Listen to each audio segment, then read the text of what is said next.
The work session of the Oregon City Planning Commission to order, and again, I apologize for a little bit late, but I was trying to find my official pencil. Official. I can't move without my official pencil because, like many people, I make mistakes as well, and I like to erase them in my book. So we have tonight on the agenda, we have a work session for development code amendments, which has to deal with equitable housing, and if some of you received the Green postcard, card on the green screen. card that didn't say anything on it that you understood. Mostly everybody that I talked to in the grocery store in the last week or so, I said it's about equitable housing, and the question I got back was, well, why didn't it say that? I said, I'm not responsible for those, but I will talk to staff. All right, so we have, we've had one request for public comments that are not currently, for an item that's currently not on the agenda. So if you would like to go ahead and do that, sir, please feel free. Am I allowed to? Yeah. This is still a democracy, last I checked. Well, no, originally a public comment is typically. Oh, remember, no talking from the floor until you get to the mic. I was talking to you about that. Yes. Typically not on the schedule. Is the mic on? Yes, it is. Okay. I'm not going to read this. I just want to talk to you all.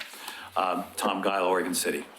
I address you all tonight because I really want to implore our planning commission to start looking into the code. Since I moved here 15 years ago, I've heard constantly, oh, we have a 5-year no cutting code. I've heard about it all over.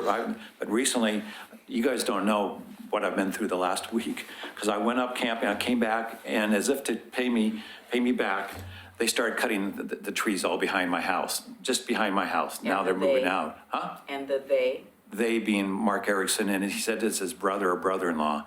So I called when I got back.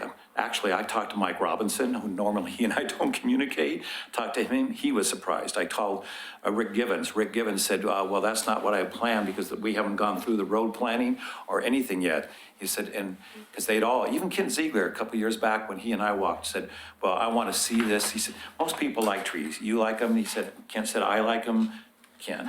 And he said, people like trees in their yards, but now they're just about clear cutting everything back there. And they started, I showed some pictures to Laura, and I'm going to take it up with the county tomorrow, because they started grading. It's not a road necessarily, but they're grading it. And what I was told by Dan Holliday at one point, you're not supposed to be digging up all that area. You can cut the trees if it's a private area, but they're actually taking up all the ground soil and all the plants. So they even looked at me last week. I took some pictures so I could show you all what was going on behind there. And his brother laughed at me and said, smile, because he knew I was taking pictures. And they just laughed, and they cut down another tree right in front of me. And I know they have the right to clear cut a property that's their own, but I mean, we haven't even had a chance to, as a planning commission or in the city, to do anything, to even look at it. And before you know it's all going to be gone. You won't be able to do any tree mitigation. The thing I'm concerned about right now is that it's a kind of a moot point for me, but Lake Oswego, I was told by Raymond Rindelman, has a 3-year, not a moratorium, but a 3-year, you cannot cut down trees in a property coming into the city within 3 years. We have nothing. And we're about to look at probably Beaver Creek and South End and all these other ones. I really want to implore all of you that we need to start looking at a code to just protect some trees until any planning commission. It may not happen right away, but any planning commissioners can say, okay, well, don't cut anything. Like Denise had told them that evening, we like trees, we prefer you not. And as you all heard at the city commission level, he asked Carrie Richter, and she said, no, Denise has no authority to tell them not to do that. And so they can do it. So again, I implore you to immediately start this code process. I know we all talk about, well, doing codes is going to take a while. And if we don't start now, it's going to be too late for all around our city. I can't understand why, if we have codes and someone's asking us to bring them in, why we can't say you need to follow our codes while we're going through this process, instead of saying, oh, it's too late, they are in the county, so we can't do anything. Again, Lake Oswego is just one of the cities that Raymond told me about that does have a code saying 3 years.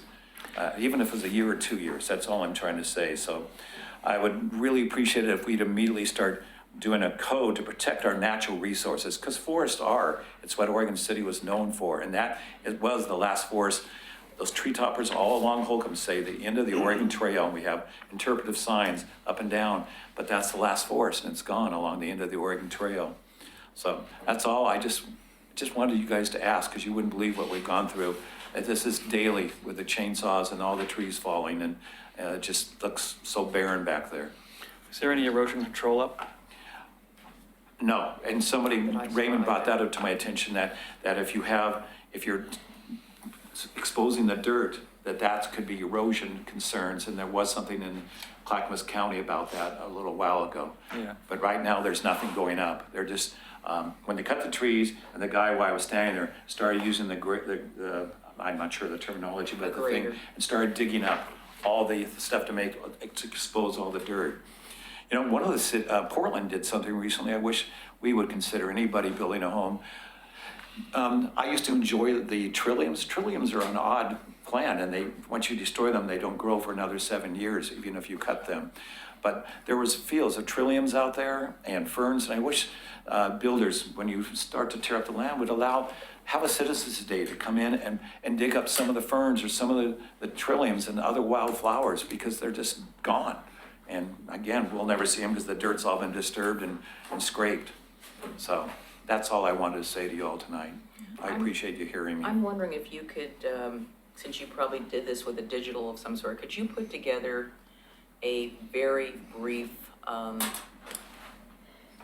lapse. not time lapse, but just a PowerPoint? Yeah, just I to did a show- 30-second video just tonight before I got here to show the dirt. Well, and I yeah, showed it to that, a but few I mean, people. some of the photographs you've taken, I think it would be interesting for the other commissioners to see what has happened. I've seen some of it myself. And I will say, for the record, since we're on tape, I did not direct them to not cut the trees. Right, you said we What I prefer- said is that we are encouraging you Yeah. to not do anything to the land while you're in the process of getting annexed to the city, because anything that you do that can preserve trees means that there's less trees to be planted. But the questions that I would have, but, I don't know, the property I think was zoned FU10, but if they were getting any sort of farm or forest deferral, there is a plan that's required if you're going to do tree cutting. And so again, lots of things. I know that our Public Works Department has not received any communications with regard to any grading of any sort. So I don't know if it's And I don't know if you can get by with it, saying that's not grading, that's just making a road for the trucks. Have you spoken to Clackamas County at all? I Because called them last Monday when I It's in got there. back and saw that, and Yeah. they said they were able to cut down their trees, but it wasn't until later that day they started digging up the soil and. So the thing I would push for is strengthening the urban growth management agreement between City of Oregon City and Clackamas County, so that there is some kind of reciprocity in tree care and tree preservation. Yeah. Well, it's not I only think about the the code- trees, it's just, to Or- me, yeah. it's just completely making major disturbances to the land. If they had started over there or around Right. over here, but when they started right behind my house, when they knew I was standing there, and they were laughing, that kind of really got to me, and I thought, this is personal at this point. But I was in tears, I'll have to admit, I couldn't believe that it was Yeah. happening that soon, especially after Mike Robinson had sat here and said 3 to 4 years, probably before we start anything. Yeah. I know people have the right to cut down trees and their private property, but it's just the way they're going about it. That's the tough part, is that the city doesn't really have very much authority to. And that's why I'm asking for everybody to start To looking do at that. code. Yeah. Well, again, how If long, Lake Oswego can do it. have we been Well- discussing this? 15 years that I know of, because I was told there was a 5-year. And just a point of order, the City of Lake Oswego doesn't have a code, it's a resolution. Okay, And- Raymond got And it so wrong. that's, yeah, it's not totally binding, it's not non-binding, but it's if they want to annex quickly, then they have to preserve the trees. If they remove the trees, then they do have a 3-year waiting period, and they're required to mitigate. Okay, thanks. I was going to call you ahead of time, but I Yeah, didn't sure. want to look No, at it's those just a technicality. to I probably find shouldn't out. even brought it up. One other thing I mentioned to Pete tonight, one neighbor sold their house just last month, and somebody moved in 2 weeks ago, and only to find the trees being cut, and they said, what's going on? No one told that the real estate, everybody around me is sold. but the real estate people didn't tell them that the trees were gonna come down. So now if you wanted, for me, as I was telling, I can't sell my house now because they're gonna see what's going on and there's gonna be a lot of questions about what's gonna happen behind you. So for me to try to sell at this point, anyway, moot point, as I said, but I want to plan for the future. Well, Tom, did the real estate people know the trees were gonna come down? We don't know that they knew. Most realtors know what's going on out there. They're supposed to, they didn't, of course, they didn't tell me because Syntex was the realtors for their Well, whole area. Given your statements, I agree with what you're saying. I just don't think that we're playing it smart as a planning commission.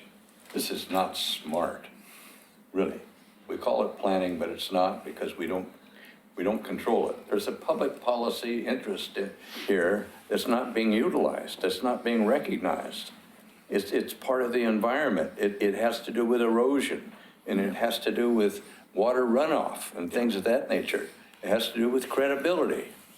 And we're not picking that baton up and running with it, and we should be. And that's what I mean by, we're not being smart about how we approach this, Right. you see? It's interesting you bring that up, Bob. And- What would you recommend? What I would recommend is that we officially, by motion, consider this as, what can we do to eliminate this as part of the ongoing process? It's a regular process. We face this every time we're confronted with a development, every time. And every time the result is the same. So what I'm thinking is let's look at an ordinance, an intergovernmental agreement between the county and the city, an agreement, contractual agreement between the developer and the city that they voluntarily, with a letter saying we will not touch that until it comes time to where we make an official application either by a subdivision or an annexation or whatever, and everybody work together. But right now, we're just sort of stepping very lightly around a problem that continues to exist. You could probably do that by revising the UGMA and having it. And for some of us, it's pretty Yeah, emotional. well, whatever it takes, we look into it, we've got a problem here, we want to solve it, what's it going to take to solve it? If it is it an ordinance, a resolution, a contract, whatever, it's not non-solvable. Do you want to see? Well, One other thing I'm I just might- wondering how, if we can get something approved through the UGMA, Urban Growth Management Agreement, so I'm using the abbreviation UGMA, within the next couple of months that's adopted by emergency that, So, hold on.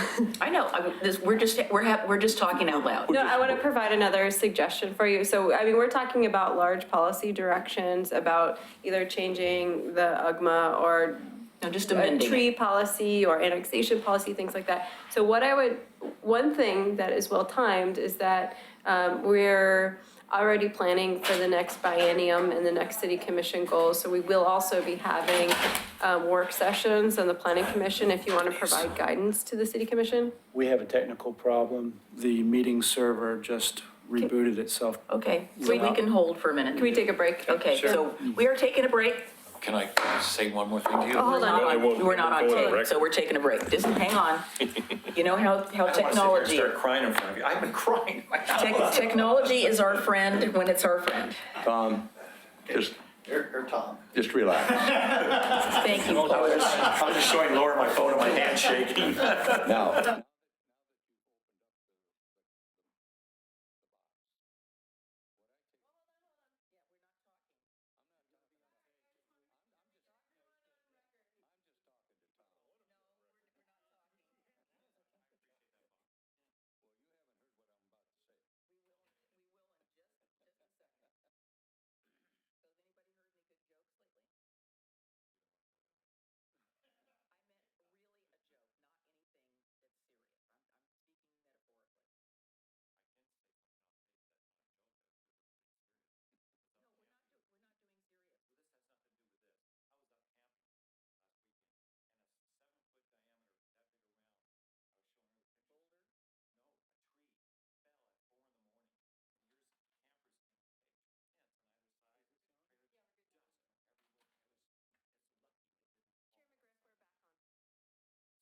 That's just a different subject. Yeah, Go ahead. okay, all right, we're back on. So Well, we what I can was have about- sorry, to sort of finish that thought is that we will be having work sessions. So the city commission can provide policy guidance to the planning commission can provide policy guidance to the city commission to help inform their goals and policies. And this would be a great topic for that. Wouldn't that be waiting too long?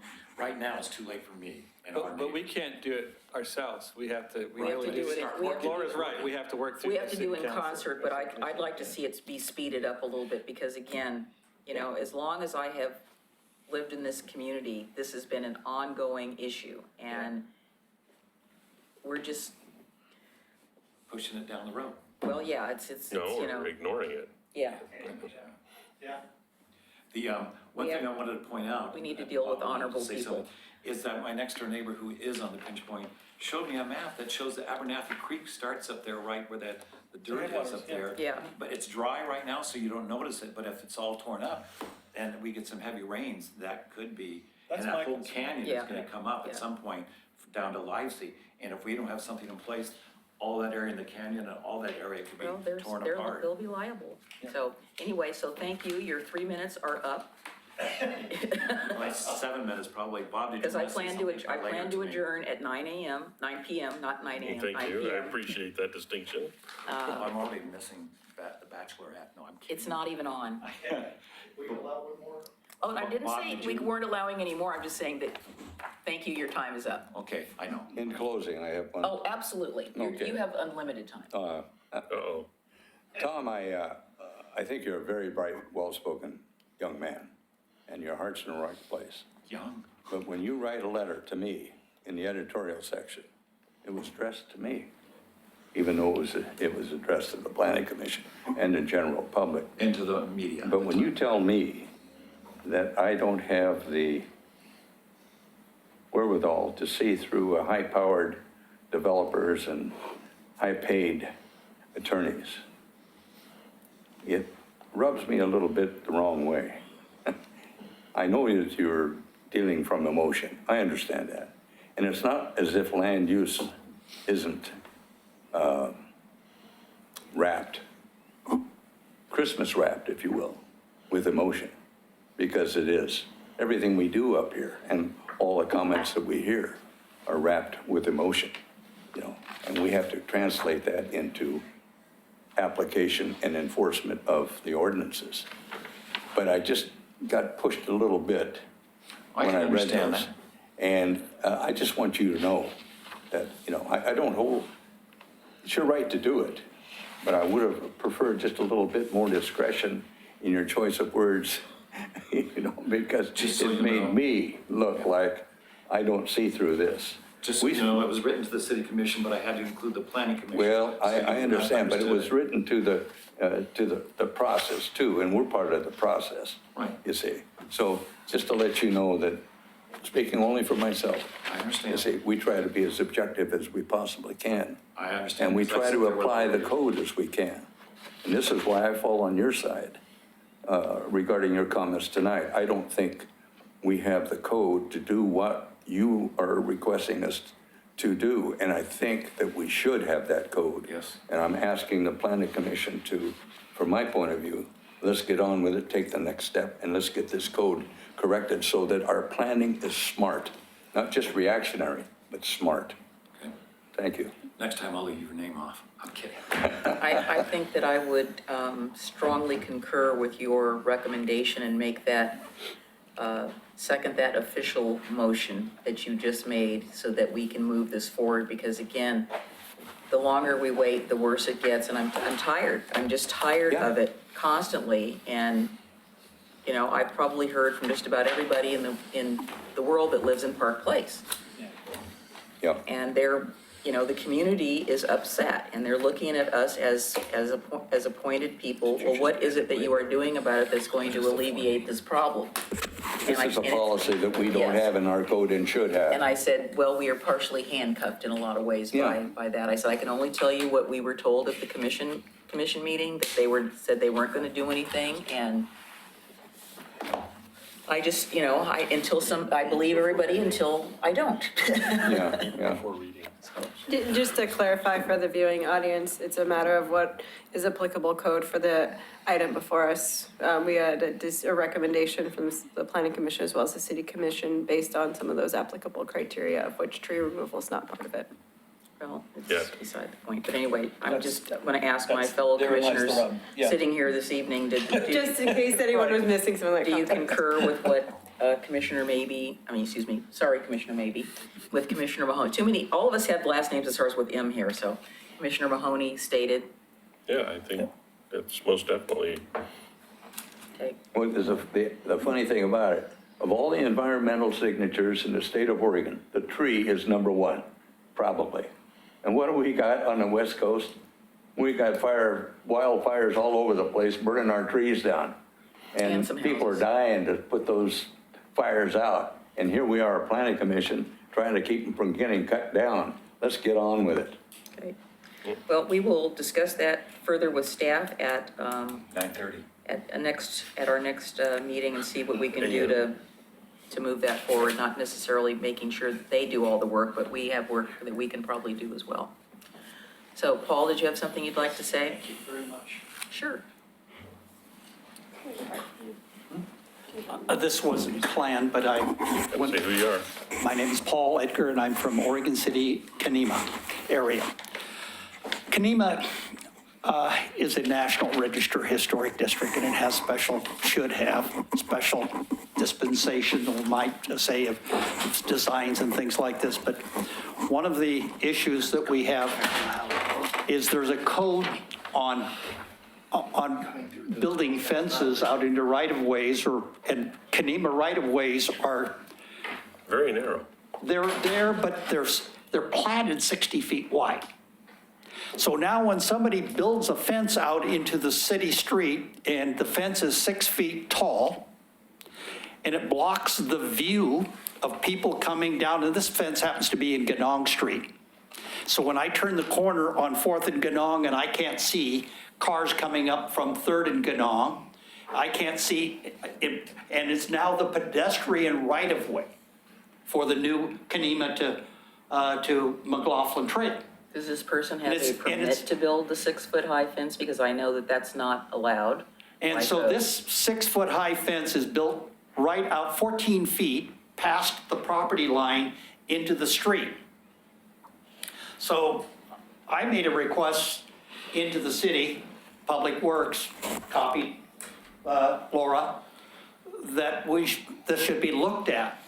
And I was told that, in fact, I said, okay, the code says there's a requirement for visibility.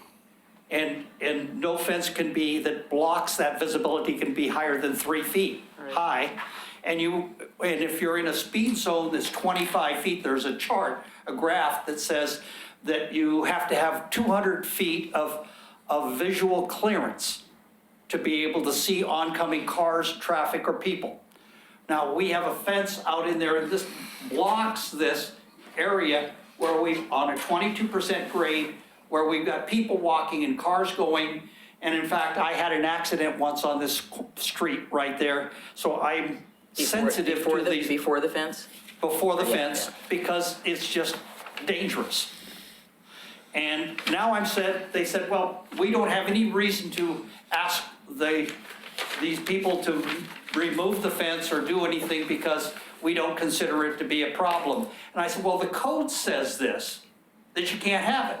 The code says you can't build a fence out into a public right-of-way and enclose it so that no public can get at it. You're taking public property and making it part of your yard. And so I'm saying the code says you can't do that, but somehow, I don't know who to talk to, but I said, all of a sudden I'm thinking, well, maybe I should talk to the planning commission and see if we couldn't, if this code is not there and it shouldn't be acted upon, that's one thing. But if the code is legal code that's currently in effect in the city of Oregon City, then why shouldn't it be enforced? And that's what I'm asking for. Did you call code enforcement? Yes, and code enforcement told me that they would not do anything without Public Works giving them permission. So I asked for a code enforcement complaint. And so without having the ability to get this done, I'm just appealing, saying, who do I talk to? And I don't want to have to hire attorneys and stuff like this to do something when in fact and I'm not the smartest guy in the block, but I can tell you I can read code. Well, I know that there's a code requirement that's, I don't remember which chapter anymore, but it has to do with clear vision. Yeah, so I can give a little feedback. Sightlines. So Yeah, first, sightlines. this is the inappropriate venue for it. So the city did initiate a code enforcement action and did do multiple research. So Public Works is looking at it. It was an existing fence, not a new fence. the fence So, was- hold on. Hold on. So the city is looking at it. You can talk to Public Works, but the Planning Commission, this is outside of that purview. If you do think we need to change some things in our code, our fence code though, this is great. When we have a lot of stuff to talk about with these code amendments, but one of the things was rewriting the fence code so it's a clearer. So it would be really good to get some input on that. But as So far what as are we this going to do case, about it right now today? Because there the is. city already did Okay, a code good. enforcement. And whether it's an still in old the fence or a new process. fence, it shouldn't be in the I the clear appreciate vision that, issue. but Public Yeah. Works this is under their purview Right. and they're reviewing it. And they have or are still in the process of looking at it. And so we have had many meetings on this and there was a Well, code they enforcement. looked so- at it, I got a letter back, and I would be very happy to provide all of the documentation on it, because it's pretty clear, and somebody said, well, the side yard fences are, I had one document said side yard fences should only be Well, there's- 48 inches high It's the, on the street. there's a historic review On a corner. board policy regarding fences on intersections. Yeah. Plus the intersection section in the Public Works part of the code. It covers multiple areas. So I think we have the answer right now. There's a code enforcement, so I think it's in Public Works' bailiwick, but I know what corner you're talking about, and that is a really, not a good intersection. Nope. It's not a great intersection. Yeah. When they say it's Okay, going to thank be, you. when they say it's going to be reviewed, they'll get back to you in December or January after the elections. That's not fair. That's not true. Okay, All thank right, you. Paul, can I have you? It seems to take that long. All right, so before we get into the work session, I'm going to take a minute and embarrass an old friend who's sitting in the audience. So I just want to acknowledge that former Planning Commission Chair James Bean is in the audience. And Paul and I had the pleasure of being staff for the Planning Commission at the time you were chair, and it's lovely to see you. And, the more things change, the more things stay the same, don't they? Because now you're there and I'm here, and we're here. You have a lot nicer room than I Well, yes, but we tried to make it very comfortable for you at 320 Warner Milne. have. Thank you. But anyway, it's very nice to see you. So, and thank you for indulging me for just a moment. And I just mentioned to him that I also had recently seen former Planning Commission Chair Terry Powers not too long ago. And Terry and James served together on the Planning Commission. And it was certainly my pleasure to work for both of you. And we have fond memories talking about way back when. All right, Pete, you are probably sitting there waiting with bated breath. No, it's all very interesting stuff. Important stuff, too. But we've So got thank some you other for all important of your, stuff to discuss. your preparation. And I was going to ask one question before you started. So the recommendation or the items that the public advisory team put together, is that going to be available for our second work session? It's already on the yeah. website. No, I'm not asking if it's on the website. I said, is it going to be available to us for our second work session? When will we be discussing that? We've asked the members of the project advisory team that feel comfortable signing the And recommendations. we haven't all done it yet. They haven't all done it yet. So our hope is that we will get as many signatures as we can get before that second work session. Okay. Yeah. Well, I also have Yeah. to, for the record, apologize. For some reason, I do not know why, and I have to talk to my tech guy. Every single email that I used to get from city staff that would go into my there's a focus in the other box, it's now going into my junk mail box. I don't know what that means. No, I'm seriously, everything. It's a message. It's, no, it's not, but it's a bunch of stuff that never went in there ever is now going in there. So now I am checking it every single day because it's just, everything's going in there and I do not know why. And so I have to call him, he's on vacation, but it's, so if for some reason you send me something and it doesn't seem like I've responded, for me, timely manner will be just send me a text or call me to tell me, because it's, I don't know why it's doing it, but it is. Okay. And it's been doing it for about a month, and I thought that I had remedying it by, changing everything so that it would just come back to the way it was, but it is not doing that. Now, stuff I've gotten from these guys is not going in there, but I don't know, it's, I just got something from Maureen and it went flipping in there as well. Well, hopefully we'll try to figure that out. Well, I'm gonna try to figure it because it's on my end, it's not your end. Yeah, all right. Okay, thanks, everybody. Thanks to the public that was able to come tonight.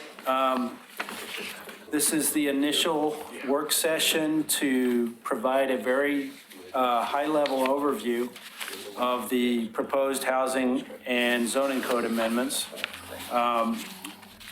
This work session will be followed by a second work session on the 23rd. And that work session will be actually delving into more actual code. So we're trying to provide an overview tonight and more of a summary for you. So without further ado, I'll dive in. Let me ask you one more quick question. Okay. So the item that you have in front of us, that's a summary of larger changes, would you be so kind as, since not all the commissioners, I was the only one that participated, but there are things on here that I don't recognize from Right. our equitable housing, and so if Right. you would clarify which ones were and which ones were not, because, We've put the little symbol for the equitable housing project, which is like a green house with hands on it, next to, as we go through this presentation, if it has on the screen. oh, okay, I was gonna say, I don't see any greenhouse with hands Yeah, not on over there. it. In your text document, it will say equitable housing recommendation before a particular amendment. Because there's a little indent bullet next to everything, and I thought, Yeah. okay, does that mean something, or does that not? Yeah, mean we will something? make that distinction. Okay. Yeah, and this, just for viewing audience, this PowerPoint, as well as all of the recommendation from the advisory boards, is on the project website. You have the phrase here too, introducing all the ones that were introduced by the board on this, in this document here. Yes, So what's? yes, we have it in front. You have the phrase. It is So- very important for us to articulate what was part of the board review and not. And And so we're doing this all together because, These are all the. because it includes a series of amendments that we've been wanting to bring before you as well from the last few years, and it just makes sense to, because some of these include the same chapters, it just makes sense to bring them forward and make the distinction as we bring them forward. And that way, it's much more efficient that you review it now. I'm yeah. I'm having a little heartburn about it because I would like to keep the two things separate. Even though they seem like they're together, they are not.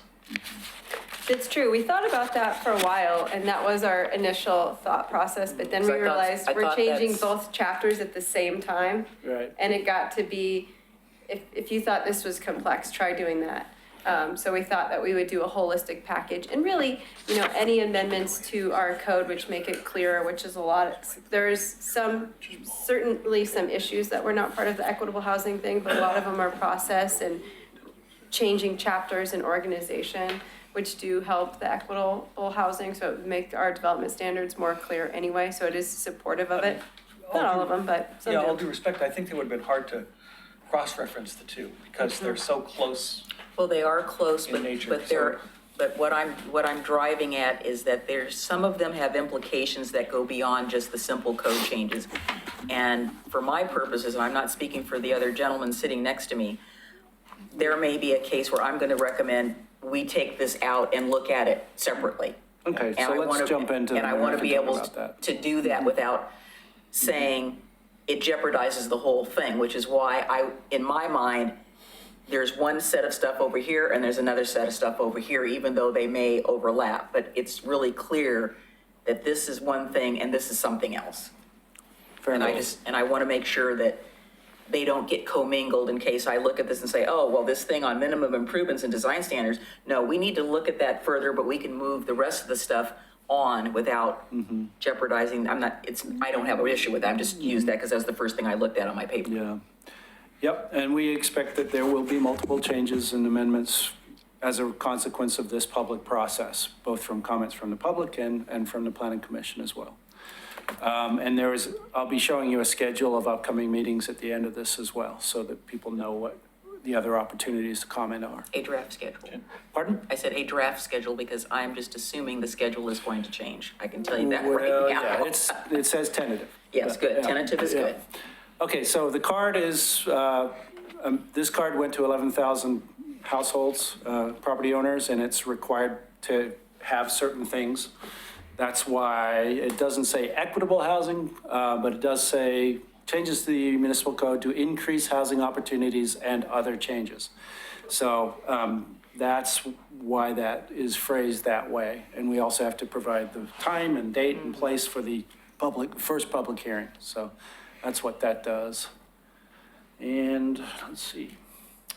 So why are we proposing these amendments? This is a goal and priority of the city commission. So the direction to the staff was to begin a process to look at our code to improve and reduce barriers to housing opportunities.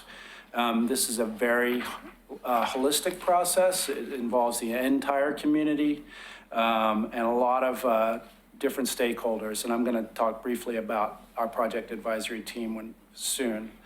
And this is related to enhancing the livability of our community and reviewing our local regulations and processes to ensure that we are respecting our existing zoning while providing adequate opportunities for additional housing. And that is also related to our economic development strategies and the very big picture city commission goal and policy. So as we said, these are not divided, but these amendments include both equitable housing changes that have come out of the current process, as well as other changes. The equitable housing changes are intended to incentivize diverse, quality, and physically accessible, affordable housing choices in the right locations.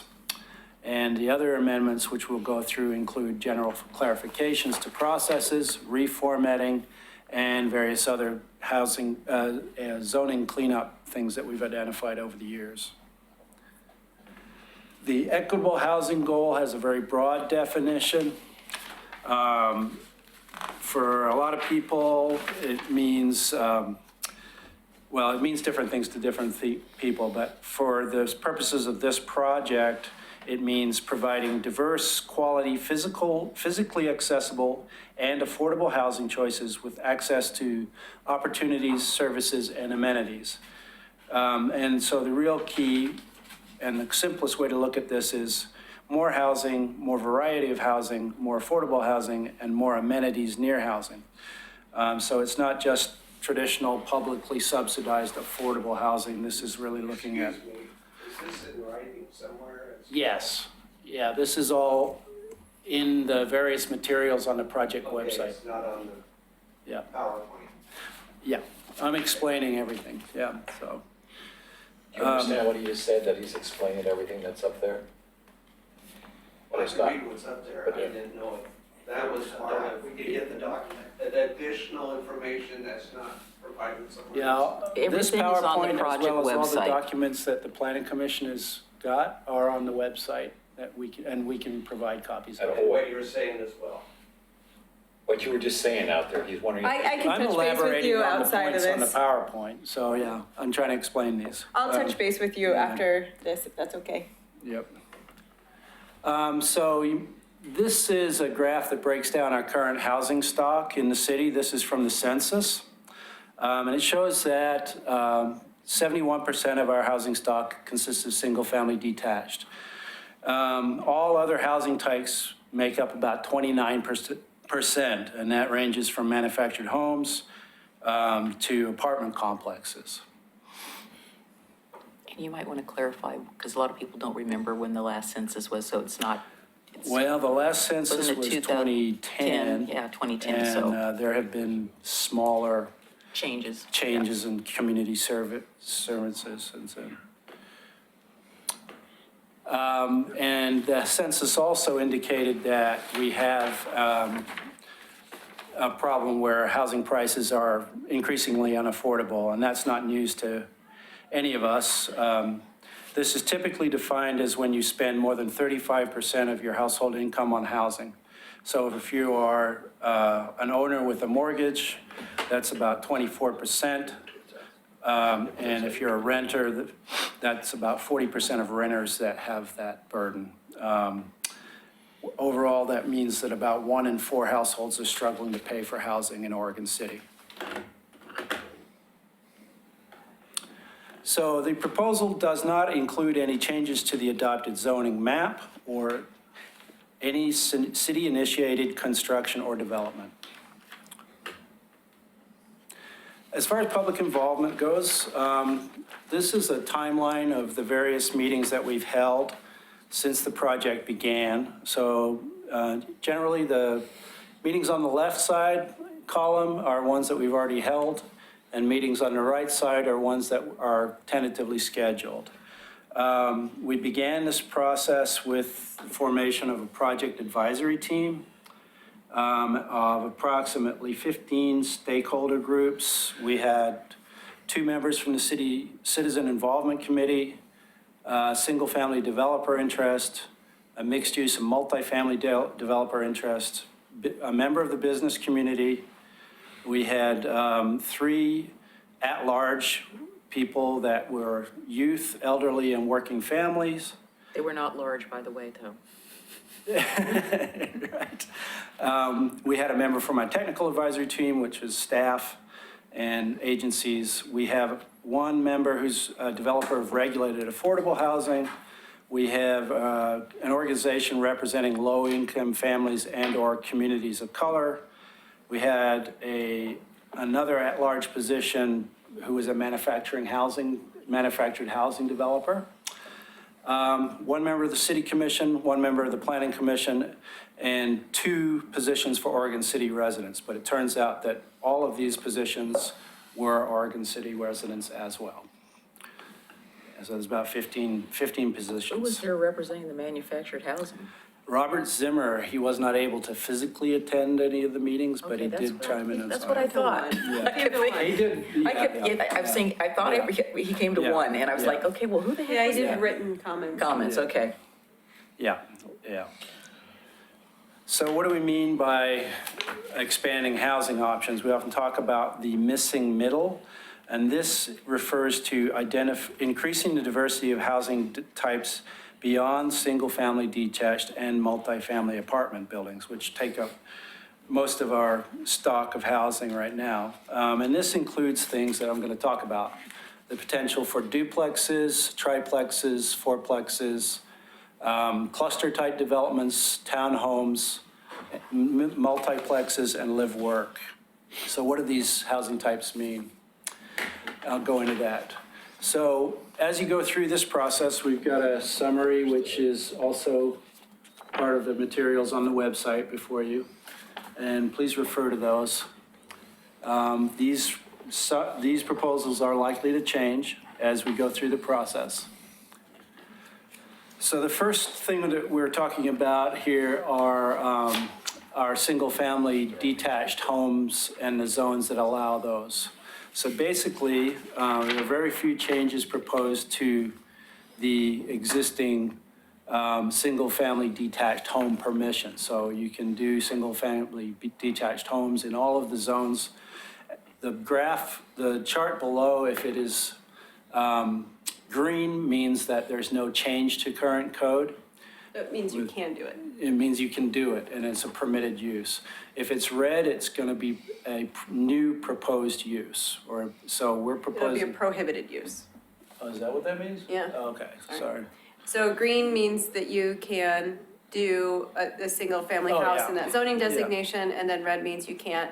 And you'll notice the low, medium density and high-density residential, those are the comp plan Okay. designations. So one thing you'll notice through these Yeah, packages is we're yeah, really sorry. looking back at the comp plan designations and making sure that our zonings comply with those comp plans. Okay. So you might want to explain why we are not recommending any single-family residential in R2.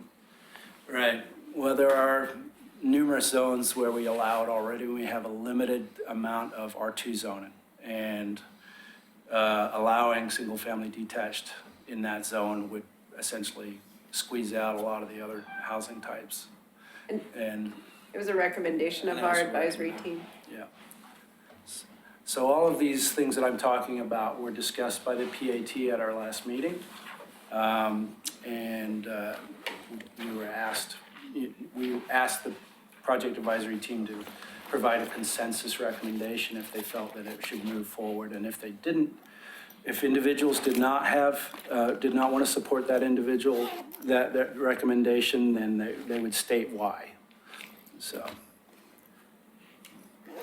the proposed changes to the single-family detached home code would be modifications to the design requirements for single-family homes, make those slightly simpler.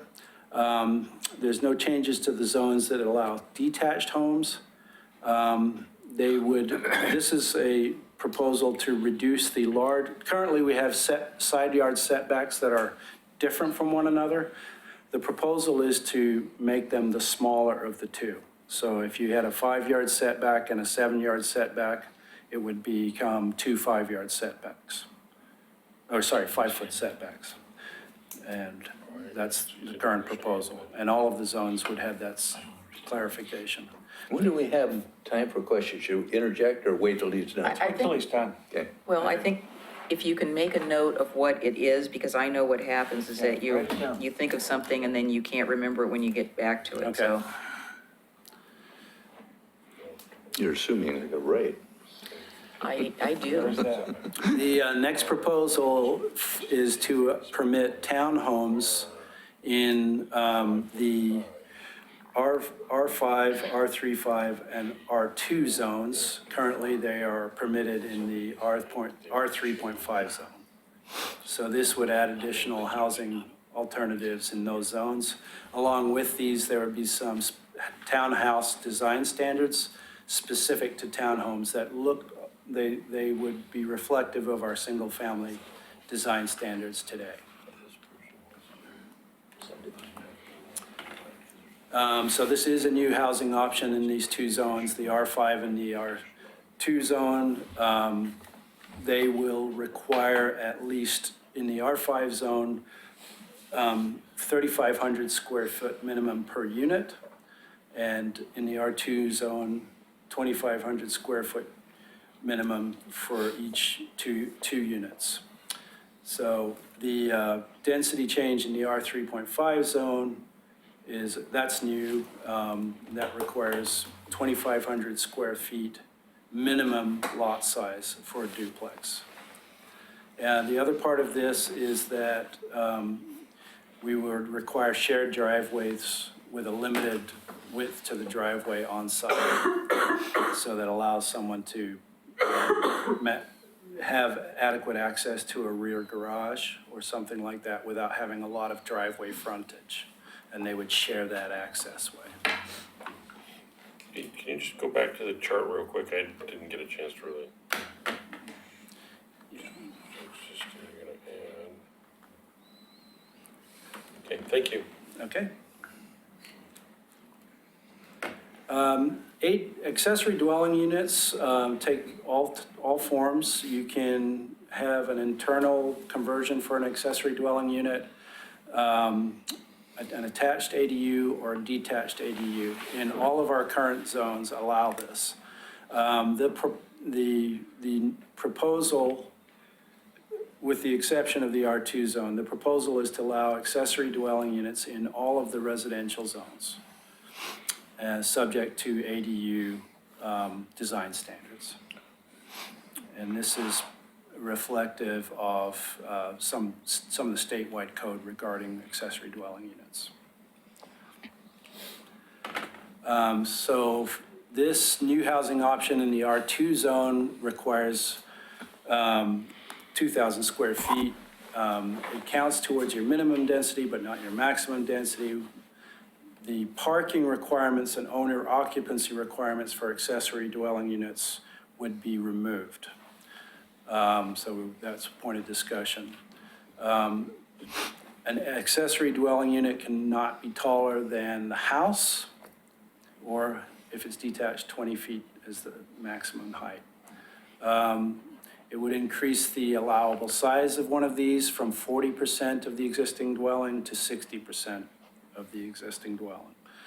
And then the requirement for exterior building materials is the same as its compatibility review. Yeah, you missed a B there. I know.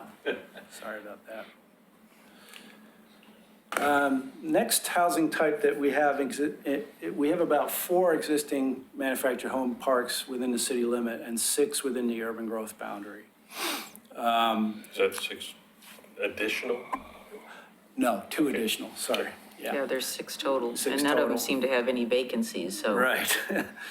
And these are currently not a permitted use in the zone that they exist in, which is the R3.5 zone. So the proposal here is to make them a permitted use so that they're no longer non-conforming.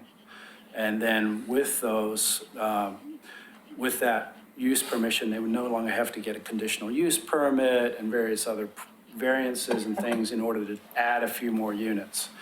There are a lot of state code that regulate manufactured housing and manufactured home parks, so the proposals here are largely reflective and similar to the statewide codes. Do you have a couple of examples? Pardon? Do you have a couple of examples of what state code and what? Not off the top of my head, but we can definitely get back to you on that.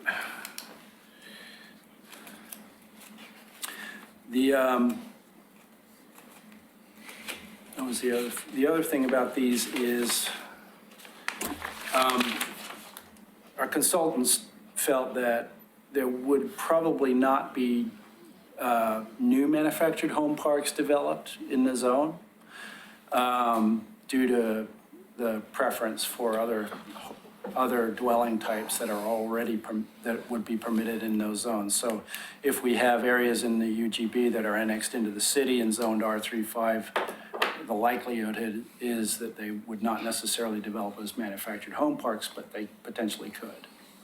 Yeah. Is there a minimum lot size? I mean, overall, to build a manufactured, I mean, you have to have 3 acres, 1 acre, 2 acres. That's a good question. Yeah, the minimum lot size, so it's 3,500 per unit, and there is some code language for manufactured homes. I can consult that while you guys are talking. That's what I was remembering. Yeah.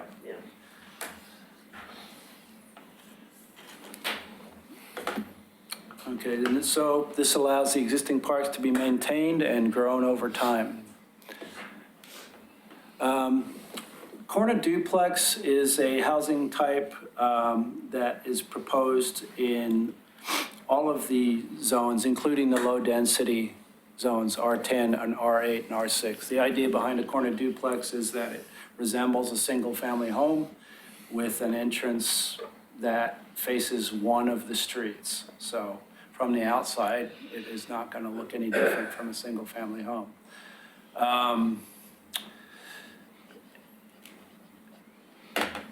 And the requirement as far as the duplex is, the lot requirement would be the same, it just allows 2 units.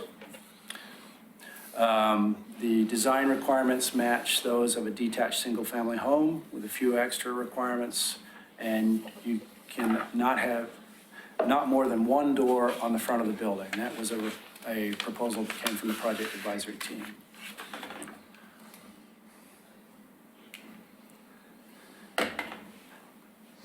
The proposal for duplex would be to allow them in the R5, R3.5, and R2 zone. Currently, they're permitted in the R3.5 zone, and we call that the 2-family dwelling district currently. But this would expand their permission to the medium density zone for R5 and R2. So R5 is a zone that is not currently on the zoning map. It's more, it would be implementing the concept plan areas, so South End concept plan, Park Place concept plan, and potentially Beaver Creek Road concept plan, but we haven't adopted zoning for Beaver Creek Road concept plan area yet, so. It's a good-looking building. I would beg to differ. I have to I'm go sure on, there are since you several said that, opinions Bob, I have to go on record and say I beg to differ. All right, let's step out in the parking lot right now. You got it, let's go. As my friend Frank Costanza would say, it's go time. Right. So with this housing option, you're required to have a minimum lot size of 5,000 square feet in the R5 zone and 7,000 square feet in the R3.5 zone, and the R2 zone, 4,000 square feet. Yep. Why not have the nomenclature correspond to the lot size? Yeah. I agree. Consistency. Say that one more time? Have the nomenclature correspond to the lot size and the overall. Explain to the public. So in other words, if you have R5, you have 5,000 square feet. 3.5 should be correspond to 3,500 square foot minimum lot size instead of 7,000. So instead of our 3.5 for 7,000 square foot minimum But lot size, that's- it should be R7. But that's but 3.5 plus 3.5 is 7,000. That's what we're trying to get away from. I mean, what you'll see in a lot of these codes is we're really looking at units per acre and providing a variety of housing choices Sure. within that. And with some of them, you see that you might get slightly more density than you would have before. So Right. our goal is to be very clear about what's allowed. Now, it's R10, you think it must be 10,000 if you didn't know anything, and then we had this lot averaging thing happen. So, I mean, we want to be really clear about if it's R5, that means this density range, and here's the housing options within that. And so we're really trying to get away from that. So, and also, you'll see later in the presentation, we took all low-density residential zoning designations, put them in one chapter, and we have clear standards about, what the setbacks and densities are in that by each use allowed within that zoning designation. So we want to be explicitly clear to the public about what to expect. I'm glad Paul asked it because I also was confused. Yeah, so. I wasn't. So, and I was also thinking too that we should have the comp plan policies kind of reflect a lot of this stuff and, are you guys going to do any kind of a housing needs analysis or any of that kind of thing?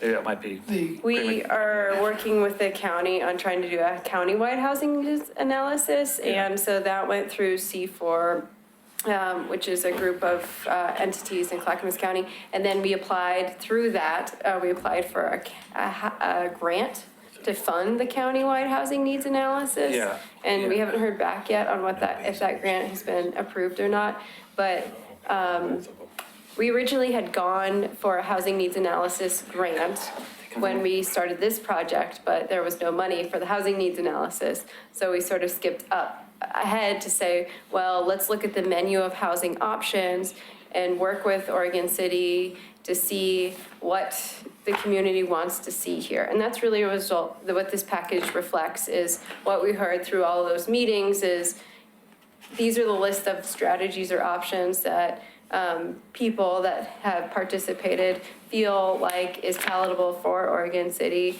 and we're taking the supply side approach. So what are the options that you can have? City's not building any. If some property owner now wants to build something because they have an option that they didn't have before, they can go ahead and do that. But yes, but if you recall over a year ago when we talked about this, my concern was that we were getting the cart before the horse. We really need to have the zoning, the needs analysis to determine where it is appropriate to put these new Right. housing proposals. Kind of a And we, results-oriented but process. Laura, we don't have that. So we are really, in my opinion, we are working ass backwards because we're doing something when we don't really know where it's appropriate. And that was my concern through the entire PAT, as you recall. And I'm sorry to beat the dead horse, but unless we take this and make this applicable to Oregon City and appropriately place it where it should go, without a needs analysis, we are running blind. We do not know. And it can't apply across the board because there are areas in our city that some of these development proposals are not appropriate. They do not fit, they do not belong. And I'm saying to you, again, on public record, again, we need to make this fit Oregon City, not vice versa, and that's what we're doing. Well, It should so drop down to the comprehensive plan, and then the comprehensive plan drives the code. Yeah, I appreciate that perspective. We think that the whole point of this was to see which options are appropriate for Oregon City. And then we're still seeking that the housing inventory. And then also around fall time, there's a grant that's coming available that we want to pursue to do a comp plan update. It'll be So too late. what we're doing with this is trying to see what options should be available to people in Oregon City. What we're not doing is rezoning any property, which really gets at the housing needs analysis, tells us we need more of one type or, some less of another type. And so we're not doing that. So in that sense, it's not backwards. We'll use that housing needs analysis to help inform us when we do the comp plan update. And should we choose to change our zoning designations then we'll be better informed. Now we're just looking at what are the tools in the toolbox that property owners should have available to them should they choose to want them. And when we go through these tools, if the commissions agree that some option shouldn't be available in one part of the city, then that's certainly an option to restrict it from that part of the city. What we've heard going through all these advisory committees are, throw all the options in all over. We do recognize that we do have historic districts and historic structures, and so there are other things that are going to provide other layers of protection for certain parts of the city.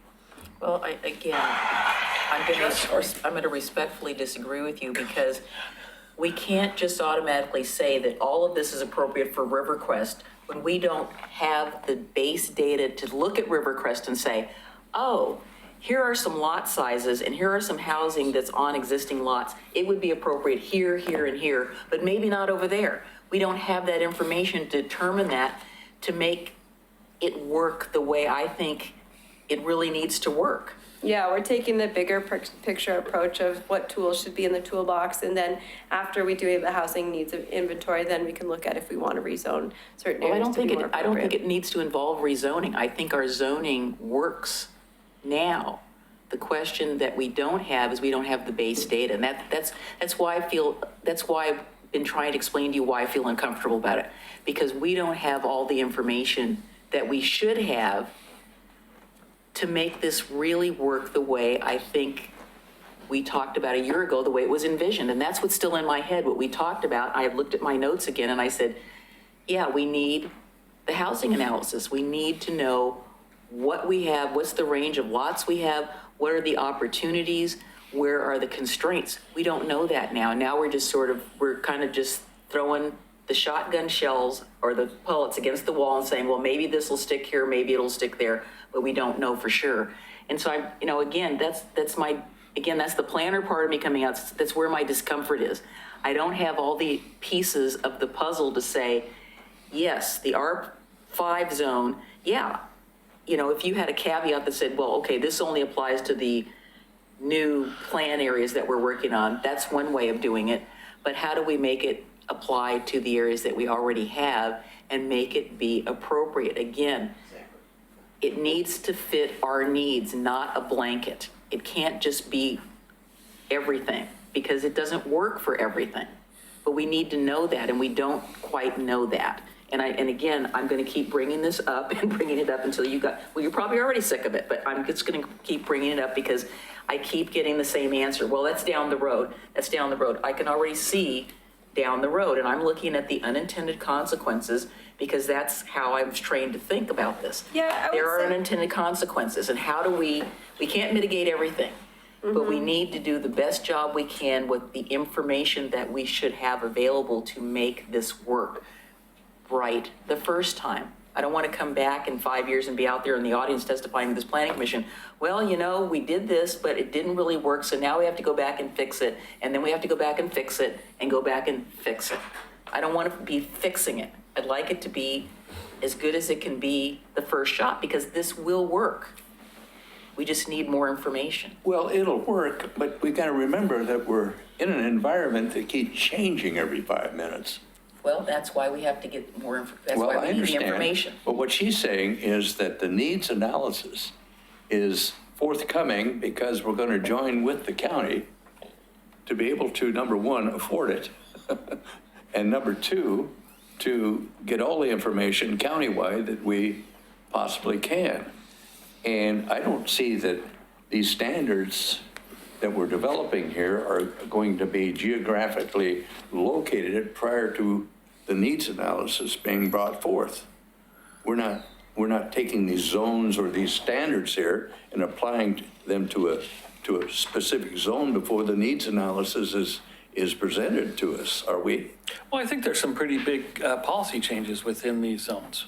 There are. And they're changing the entire makeup of all these zoning designations. And our I think that, community. and What you're almost by, saying is so before the almost, needs have been almost by defined. fiat, We don't know we what are they doing a are. rezone without changing the nomenclature. Right. If you read through this, you'll see that there's a lot of substantive changes that are being made to each individual zoning Yeah, zoning and they're designation, which are very- good. And they're very subtle, but they're going to make a fundamental change. So anyway, so let me get off the soapbox and let you continue, because again, I'm just, like I said, I'm going to keep bringing this up until we can get this And resolved. just to reiterate too, there's, Sir, you can't talk about, you cannot talk from the audience, sir. So I'm sorry. There's a screen I don't understand. I understand that. So if you need to have something explained, then you need to go over and talk to staff very quietly while he's talking to us, because having you talk back there, it isn't on the mic, it isn't on the public record, and somebody will hear, that's all they'll hear. So, is that clear? I'm sorry. Just a comment, there was 5 screens and I didn't understand what you were trying to tell me. I understand that. So, but we can't have you talking from back there.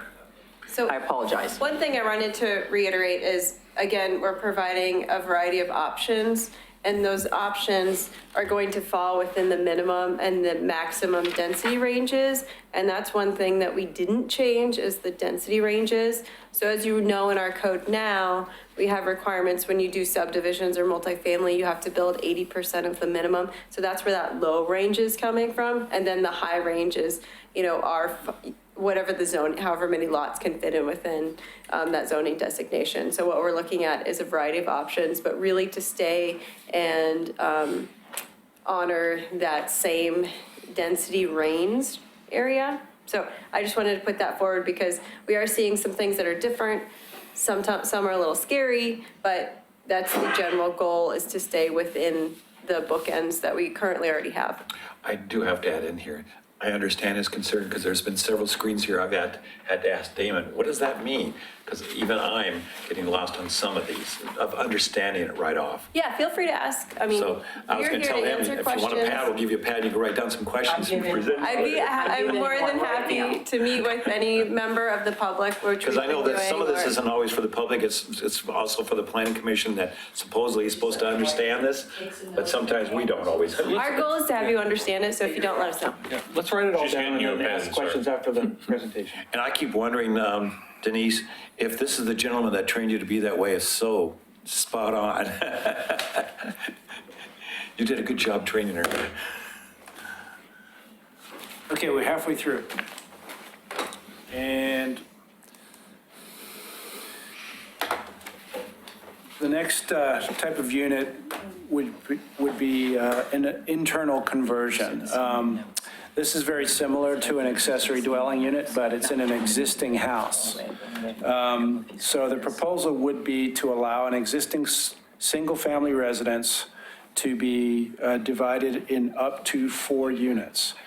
It is unlikely that this would actually be permitted through commercial building code requirements. So the most likely scenario with this is that you could get up to 2 additional internal conversions in this existing family house. The concern here is to preserve the existing housing stock that you have and not incentivize a scrape off, which has been the problems that they've seen in Portland. So for that reason, an expansion of an existing structure would be limited in size. And this permission would only apply to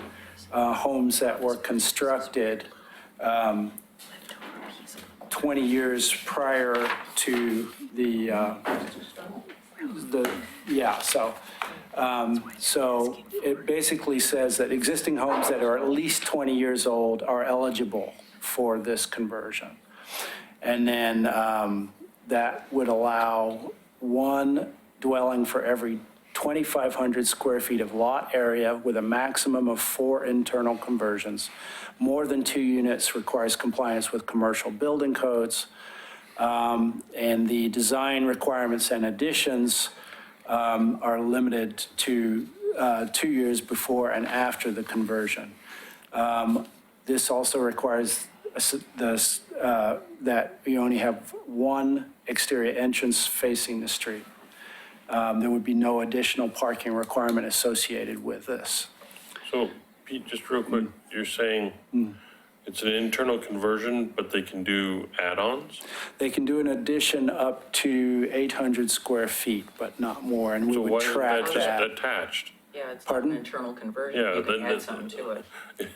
If you're building onto the building, why isn't it an attached conversion rather than an internal conversion? But it's not an attached conversion because you're Well- not converting Well, anything, you're adding something new The to it. the addition might not be for the actual unit, it might be for some other floor layout to accommodate an internal conversion. So what the concern was that someone would do a massive addition and then do Yeah. an internal conversion. And the Yeah. point of internal conversions is to retain that neighborhood character.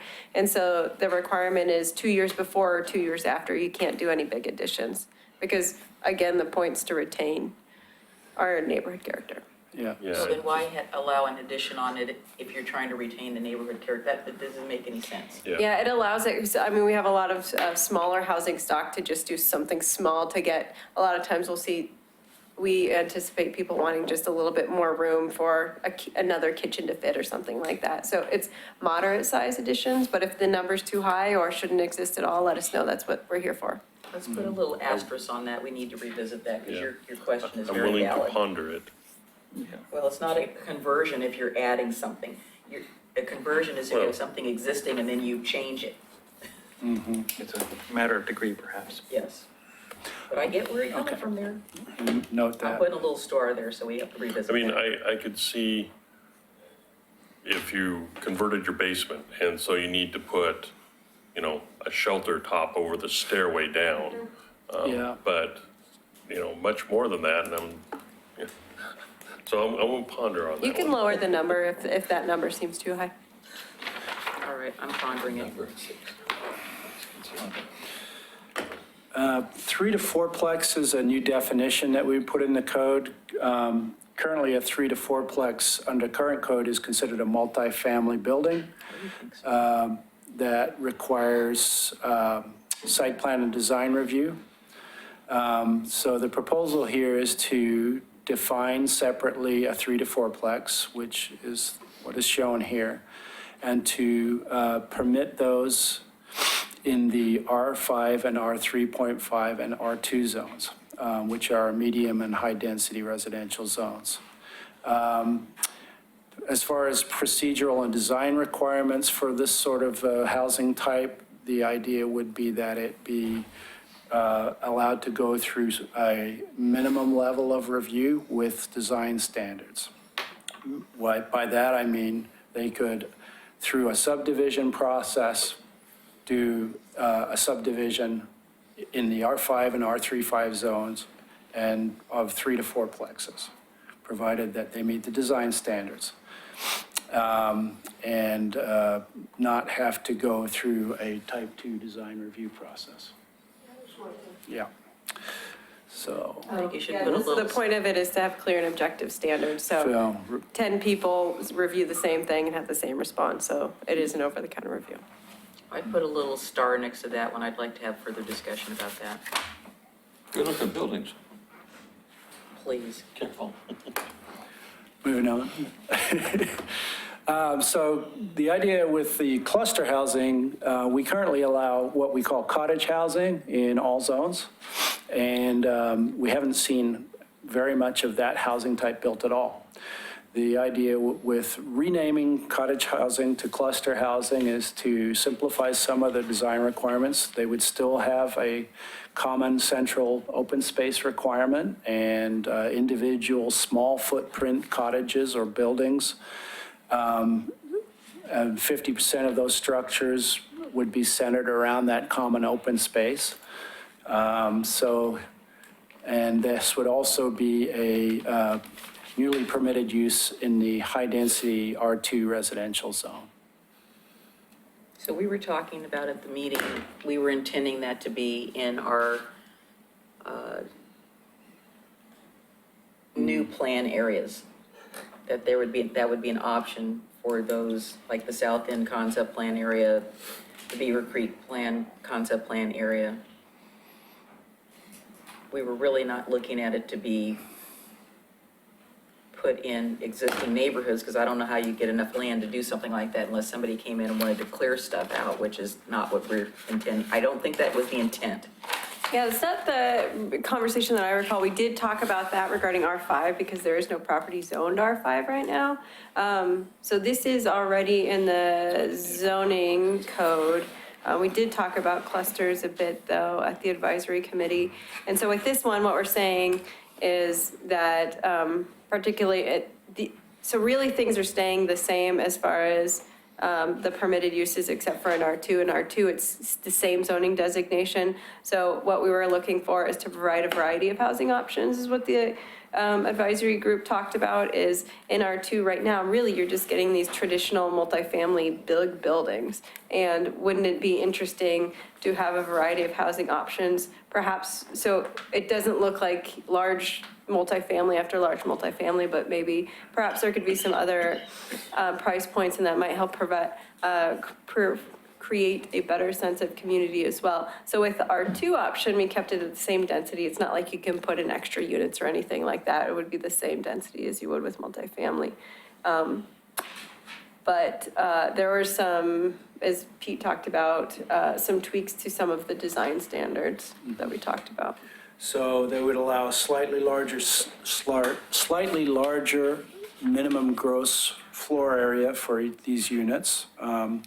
And they would increase the maximum living area for these units to 1,500 square feet. Currently, it's 1,200 square Are feet. these on individual lots? They could be under this proposal. Would they be subject to the subdivision regulations? Require a Yes. plat and all that kind of stuff? Yeah, they would, if they're going to be on a separate lot. Yeah, yeah. So multifamily would be now, under the proposal, would be defined as 5 or more units on a single parcel. In this proposal, multifamily could take many forms. It could be attached, it could be detached. It could also potentially, we'll talk about the mixed use and commercial zones as well, so that's separate. So under the proposal, multifamily would be basically not permitted in all of the residential zones except the R2 zone, so that's not changing. What is changing is that if you have a subsidized affordable housing project with federal HUD funding, and you are proposing that 100% of the units in your development are affordable by some measure, and we're saying that measure is 80% median family income, then you would qualify for up to 20% density bonus above the maximum density for that project. And so those would all have to be affordable units in order to qualify for that. And that is the one publicly subsidized zoning proposal incentive in the code. Does HUD define affordable? Are they the ones that? Well, I think some of this would be administered through Clackamas County if it's going to be administered at all, because they are our housing authority for the So housing. somewhere in the Yeah. governmental structure, Yeah. the word affordable is defined. We defined it in We our defined code it for in that. our code locally. Yeah, It's 80% of median family income. 80% of median family income. Other municipalities would define it. So a Differently. teacher could afford it, somebody that works in a restaurant could possibly afford it. It's kind of workforce When you say housing. density bonus, does that mean they're allowed more units? Yes, So we're packing the poor people in tighter. that is, Creating the ghettos. That's- 1,000 to 8,000. that's the incentive, because if they're going to, if a developer is going to voluntarily put a restriction on, the rent on that project through a public subsidy, then the trade-off is some additional units. I think we need two things. We need a mix of housing types so that we don't create the secluded areas. And then the higher density housing really needs to be adjacent to amenable public services like major arterials and public transit. Yeah. It just doesn't make any sense for us to put it in the middle of, somewhere way off of South End Road or Keys Road somewhere. Just because there's no services.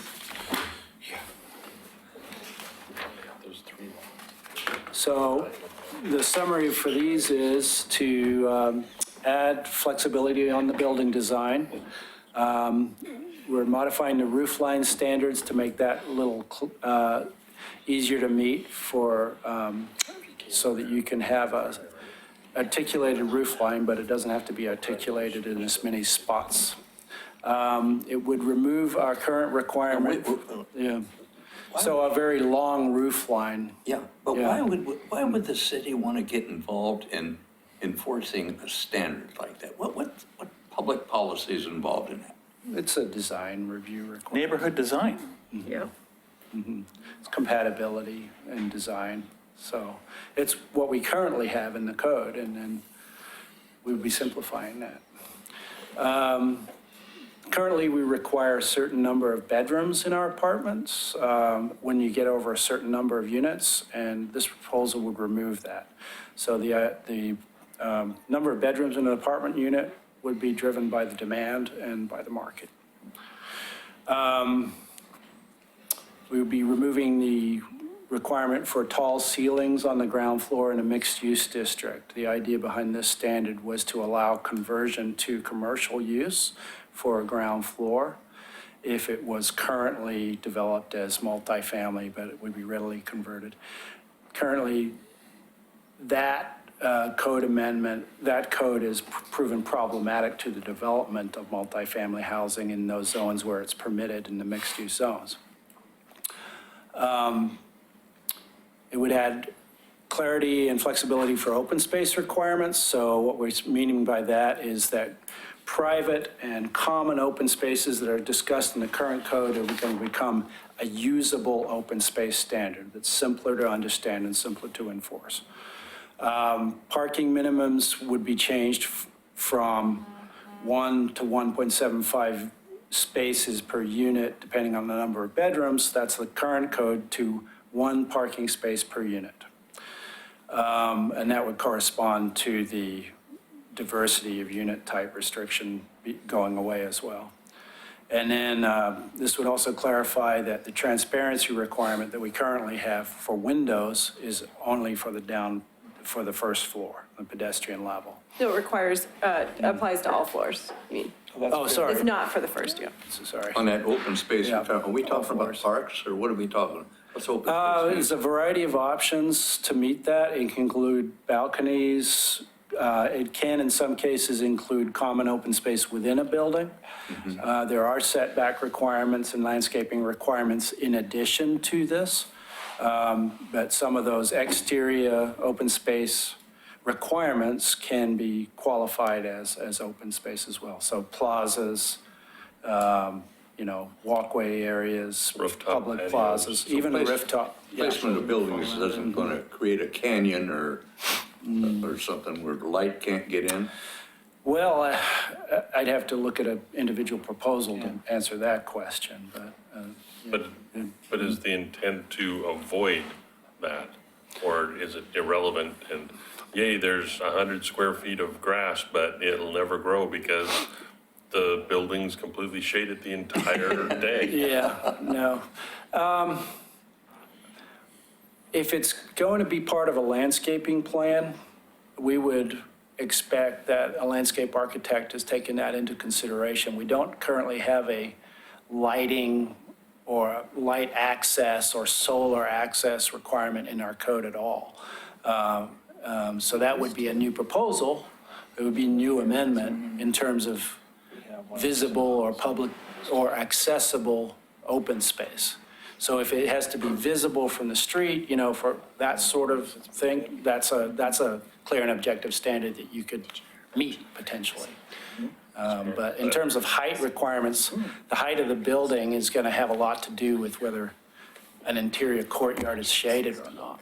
So, Yeah. Right. yeah. The purpose of changing the open space requirement is because the one that we have now is really confusing. And so we wanted to make sure the public, the neighbors, applicants, staff, everybody is on the same page about what's required for them. So a lot of these things you'll see are, we're tweaking a standard so that it's clearer. Denise, can I ask a question of you? Absolutely. Pete, what you're presenting here, did you all discuss these in these meetings that you all had? This detail, or is this something that this is what we'd like to see, and then Pete and everybody came back with this? We drilled down on some things, but we didn't drill down on everything. So some of this is new to you in a sense? Yes, I mean, we're going to be the drill downers. Okay. Yeah, I was just, the advisory team I just looked at knew that. red line code changes, like at the very beginning, and then in the paperwork, which we'll attach to the next agenda, and also on our website, is the recommendation from the advisory committee, which has some detail and some higher level stuff. It's kind of a mix.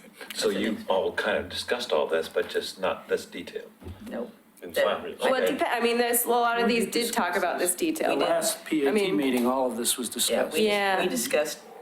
we discussed a lot of it, but again, not with the level of specificity that I think that we would be discussing it at.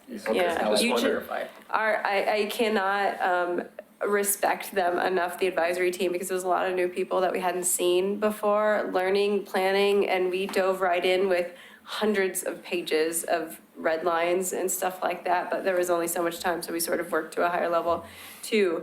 But a lot of time by these advisory members looking at some of the details. Well, I'm going to ask maybe somewhat of a third grade question here. What is it we're trying to achieve? And is this going to get us there? Now, have we asked that question or answered it? Our goal is to work with the community to see what tools in our toolbox provide more housing options and choices. It's called equitable housing, so we want to make sure that the goal of that is to have housing for everybody in locations that work for them. But we only have so much control. So we're looking at a menu approach of what housing options can property owners even apply for should they want to? And are they appropriate for Oregon City? So the crux of this project was looking at strategies, seeing if they work for us or not, and then throwing them out if they don't and moving them forward if they do. We don't think that we will solve any housing crisis. I mean, there is definitely constraints on what this project is intended to do. It's a supply side approach. We're not building anything. It's just making sure we have really clear standards for neighbors and applicants and the public to understand our code, which is a hurdle of its own right now. So, Two things. Have you referred to the Portland Home Builders Association in terms of what they consider to be housing needs in the Portland area? And number two, it would seem to me that the simpler we can make our planning process for anybody, if it's a developer of 100 acres versus a guy that wants to add a bedroom, if we could simplify, then we have served the public interest in that regard. And, you know, I take a look at our zoning code and other cities' zoning codes, and I look at this thing and I see boilerplate all over the place. You know, it takes a Philadelphia lawyer to go through this stuff. Our planning process in the last couple of hearings that we've had and they'll admit it, they brought their attorneys with them, that they're charging them hundreds of dollars an hour, which add to the cost of a house. And Can I add touch to on the the cost of Bob's? the subdivision. And we share somewhat in the process there. And Can I tack on to Bob's? Bob, I was thinking the same thing. I thought, is this for the general public to know, or is this for developers to know, or? I'm This getting is confused as to- for- So detailed. This is for, the idea behind these code changes is to clarify the standards to the point that any homeowner will be able to navigate this process if they have the means and the desire to build one of these unit types in one of the zones that's ultimately adopted. Or if they want to know what their neighbors can do. And along with this, we're also including a cost estimator, a mapping tool, so that you can see where each of these unit types is going to be permitted in a generalized zoning. And also some brochures and improved packets for each unit type that guide someone through the standards. I just want to ask real quickly how many more slides we have to go, because I want to Very make sure, soon. I don't know what your first name is, so my new friend out here, I want to make sure Yep. that We we have get a his, few. we get his have- paper we're so on- that we can answer some questions. Yeah, we have a few. We're on 29, we got to get to It's 40, up to 6 43. questions. I know. I thought we were done. No. Okay. Can I just, again, on what Bob was asking? Did I? I look at this and I think how many people, like you just said, own a home are going to do this. This seems to me to be more for someone developing a whole community, like Beaver Creek or South End. or No, I places mean, with some all of the these are things. directly applicable to infill situations on a single-family lot, you know? But and- it's and- looking at the lots of Oregon City that I've seen around the city, do we have any of those lots that are really going to have that much infill on them? I mean, looking at like the cottage designs and all that, that sounds more like a whole plan for a Some of it is, yeah. You know, community. probably not. We probably won't have every property owner use all of these tools. And there's lots of studies for other jurisdictions that have been doing similar things of what are the actual impacts of that. And it's a little bit hard to articulate what it will be because we don't really know. But we suspect that just because we allow corner duplexes, the idea that every corner would become a duplex, probably not that many will actually do that. Are you trying to stave off what's happened in Portland, where they're tearing down old homes and just filling in as much as they can? Is that what we're trying to do? We are trying to look at what housing options make sense in our community, and It's too generic. it's how do you balance all of these things? So this great thing, you're talking about the internal conversion. So, you know, how do we make sure that our citizens can find a place to live should they need to? And since we're not doing any development and we're not controlling any of that, we're just looking at what options are available to property owners, what tools are in that toolbox that make sense. But our goal is always to have clear standards so anyone can look at them, and they're kind of clunky in some places. So as much as we can clarify that and have 100% transparency about what we do, why we do it, why applications get approved or not, we want that. Pete, real quick, So can you go? gentlemen, I want to make a recommendation that Sorry. we get as far as we can till 8:45. And then I want to make sure that, I know I told you that you weren't supposed to talk, so what's your first name?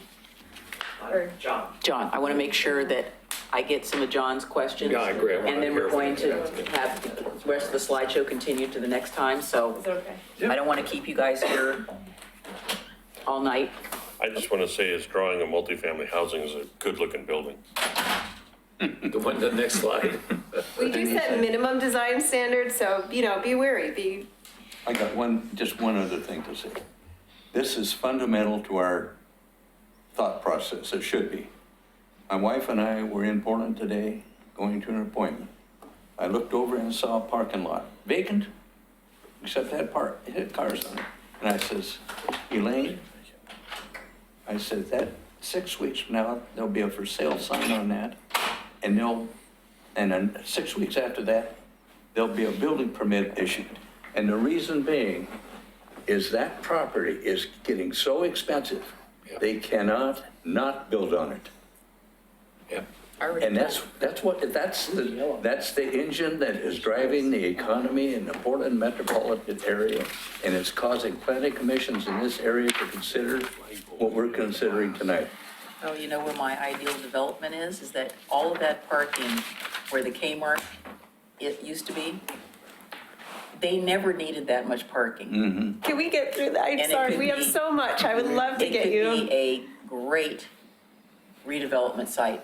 Still have the retail, but you have some housing units on the rest of that parking lot. Let's get through the presentation. We're Okay, not so gonna get live through the entire work. presentation, we're stopping at a quarter to.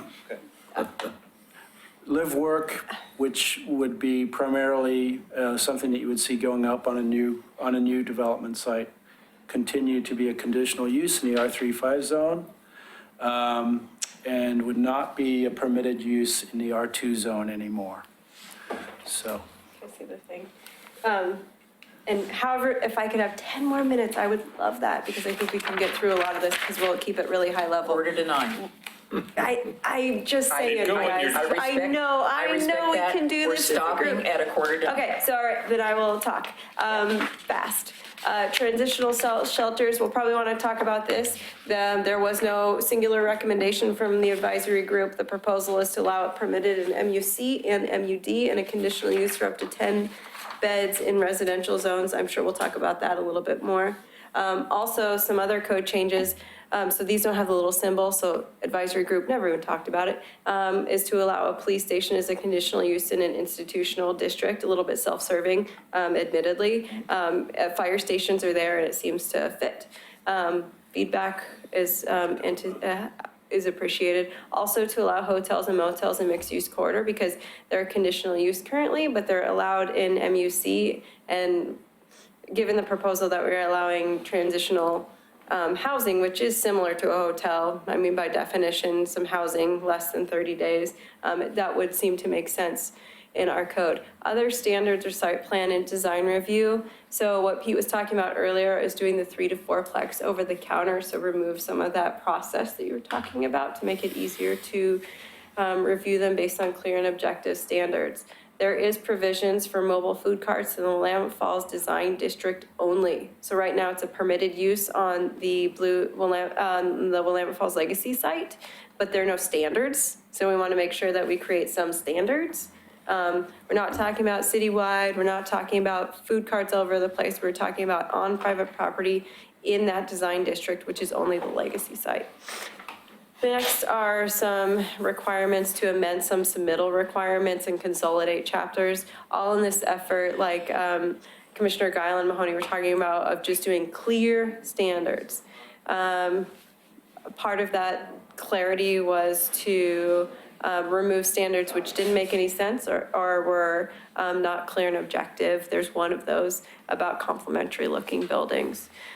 We talked about the density going into the zoning code, so we have that units per acre. We are proposing to remove the minimum floor foot height of 14 feet, which is in our commercial and mixed use zones. And then also some changes to roof standards, similar to kind of the ones that Pete talked about earlier. Some other things that we're proposing that you should know about are we're in residential zones. A lot of the standards say 35 feet or 2.5 stories. I mean, that's just kind of confusing. We're just going to go with 35 feet and get rid of the stories part of it. And then also we're looking at amending the height definition to measure height from a floodplain, should there be a floodplain. We're looking to expand the master plan chapter of our code. So now right now you can do a residential master plan, which is what Clackamas Heights had done back in the day. I think that was around 2010, but really want to revise it to strengthen some of the residential standards.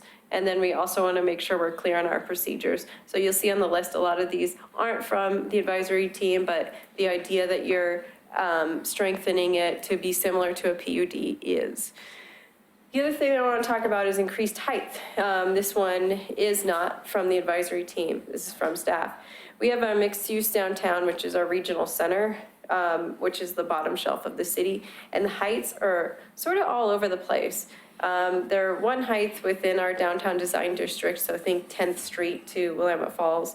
And then the other way, they're something else. They're 75 feet, but in certain locations, they are 45 feet. And those certain locations are somewhat haphazard in some cases, or, so we're proposing to remove that height reduction and go back to 75 feet, or become 75 feet, not go back, for properties within 100 feet of a residential unit. As you know, we do have a lot of residential units, like on Center Street back there, which mean that on Main Street, you can't build 75 feet, you're limited to 45 feet, which may not make a lot of sense in a regional center. And then also on the map, you see a big block. For some reason, this block area was reduced to 45 feet, which is not consistent with the rest of the regional center as well. This last slide, and we'll continue. It's almost the last slide. I think I I'm within understand 3. Keep going. Okay, I'll talk really fast. Mobile food Don't talk carts, fast, just talk normally. We can That's right. pull this over, just get Lots to of the kids in mobile my food family can carts. talk really fast. That's okay. Just mobile slow it food- down. Let her talk. Mobile food carts. So we did talk about coming up with the design standards for it. So basically, it is if you're truly transitory, so you're there on the Willamette Falls site for 5 hours or less, you get some design standard waived. You can't have a picnic and table and that kind of stuff. You just show up, sell your mobile food only, and then leave. Then there's a lot of waivers for design standards and utility hookup. If you're more than that, then you hook up to utilities. You go through a type 2 minor site plan rather than a type 1 for the transitory ones. And then you meet more of our design requirements. This one is also a big one that we should talk about. In Willamette, MUC, MUD, and the Willamette Falls Design District, we're looking at how do we better use those parking lots after hours? And so can people use them for like general parking? Charging or not doesn't matter. It's can you, if you prove that your shop is closed, can someone else use it to park? It's just a little bit more efficient, particularly in our downtown area. So that's in there too. And that's because voluntarily it hasn't worked, right? It's right now, it's a conditional use. So if you want to have someone use your parking lot and it's not associated with a primary use within 1,000 feet, it's a conditional use. So there's a really high barrier right now. There's a lot of provisions in here about how we process things, and some of the big ones. No longer doing the notice posting in the newspaper and rather posting it on our website. We did talk to the CIC about that and they were okay with that. I'm not. I've been here 15 years and I have honestly yet to meet one person who said, I was reading the legal section of the newspaper and noticed a land use application. That may be true. I'm just, from my experience. Here's your one person. That's fine. 2, 3. So, but we do lots of means to notify people, and it is very expensive to post things in the paper. And honestly, from my perspective, nobody is looking at it. And so posting it online seemed like a good alternative. The other thing is some of the notification requirements to neighborhood associations. Right now, you have to send certified mail. So rather than that, do some emails. There's some requirements that people show their taxes are paid, which is now a requirement on lot line adjustments, but nothing else. So we kind of want to sync that up. And then also make sure that we're clear when properties have liens on them in favor of the city. We're proposing to clarify standards related to when development expires, so when your staff report is no longer valid. Also, we have a thing that says Don't if you you mean get your staff approval? Because your staff report isn't the approval. the notice of decision associated with that, sorry, thank you. Then we have a requirement that if you're denied, you have to wait a year before you reapply. I'm sure there was a lot of good thought behind that when we created it, but we're not really sure what its benefit is. What's the benefit to leaving it as it is? We don't want people applying over and over and over again. Why? I mean, we don't control who applies when. Why does Keep it trying matter? to, throw the How many spaghetti on the staff wall. hours do you have to keep tweaking somebody's design If they every don't 3 get it, meetings? The problem is us looking at it to see if it meets our definition of being substantially similar. I It's a think you should thing. leave that one alone. But this is our proposal to make it clear and easy for people to know what the development Okay, I process have is. 10 minutes left before we're going to adjourn, and I want to make sure that John's questions get answered. So can we please stop? Can I say one thing about lot averaging, one sentence? Yes. Okay. It would only apply to single-family homes. Because, right, we're talking about allowing a variety of housing options. We don't want to lot average the littler stuff. Okay, so That's it. we're Then gonna- format changed, and that's it. We're going to hold everything else over. Thank you. So here's the question. So see if I can read this, John. So it says, when you show proposed zone, does it mean existing lots or just new development? Does that make sense? Pete? We are not proposing to change any zoning designations. So it would be minimum lot size for new development as it needs to occur. There are some places now, like a lot of McLaughlin has 5,000 square foot lots, but it's zoned R6. Uh-oh, what was the question? When you show proposed zone, does it mean, he's saying, so I think what you're trying to say is, Okay. all of this is going to apply to existing development on lots and new development. It isn't only applicable to new development. Correct. That's a true statement. This would be the standard that applies. There may be some things grandfathered in if we change. Citywide, But it's, currently citywide, all zones. yeah, it's current, the proposal is, for the most part, citywide, all zones. It applies across the board. Existing and. Remember, don't talk from Yeah. the audience. So he wants to know what the city staff considers to be new development. This applies to new, No, existing, old. what is new development? That's when you, We currently have a very broad definition for development, which includes redevelopment and new development. So from a vacant lot to making a change to the land, grading Annexations. in amounts of 10 cubic yards or more is considered development, for example. right. How much of a house or how much remodeling what's the threshold for it to be new development versus a remodel? It's a little irrelevant, because this would apply to everything. Yeah, and it applies, a lot of that applies to building code specifically, so. So anyway, so again, another confusion that people have, and I try to explain this myself because people don't understand what live work is. But live work is the picture that he showed. You have a work environment on the bottom floor and you live there. But your primary purpose of live work is that you live there and the work is incidental. The work is not the primary use. This is an example of a work-live situation where the building looks like on the bottom ground floor, it's all commercial, and that you live upstairs. Remember back in the day, so we've got several buildings downtown Oregon City, the Petzold building, for instance. Mr. Petzold had his grocery store on the ground floor, and he lived upstairs. That would be a work-live environment. And a live work is you have remodeled your garage into. And it's an incidental use to your living there. So if I wanted to have a little office in my home, but my primary purpose of my house is I live there, it's not my business, but my business is incidental to what I'm doing. What was yours? Well, I was just gonna say that it's like with hers, I'm an attorney and one of my bedrooms is my office, or I do cabinet making, and so my garage is where I do all my work. But I haven't really changed the fact that it's a house, you know, but my purpose is to live and eat and exist in the house, and I do this other thing also. It'd be similar to like having a home occupation. So the home occupation is an incidental use to your living in that home, not the reverse. Does that go back to my first question, is it being proposed for our. Chairman Griff, do you want to get him on mic or? Yeah. Come on up, yeah. So he's got that. So that's not considered to be a new development. That'd be something that occurs in the course of your living in your house. So your name?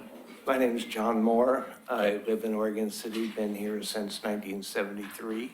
Oh. Do you live in a And- specific neighborhood in Oregon City? On Myers Road, So I don't know what neighborhood that is. that's That's Hillendale. Hillendale? Oh, Hillendale. Hillendale, okay.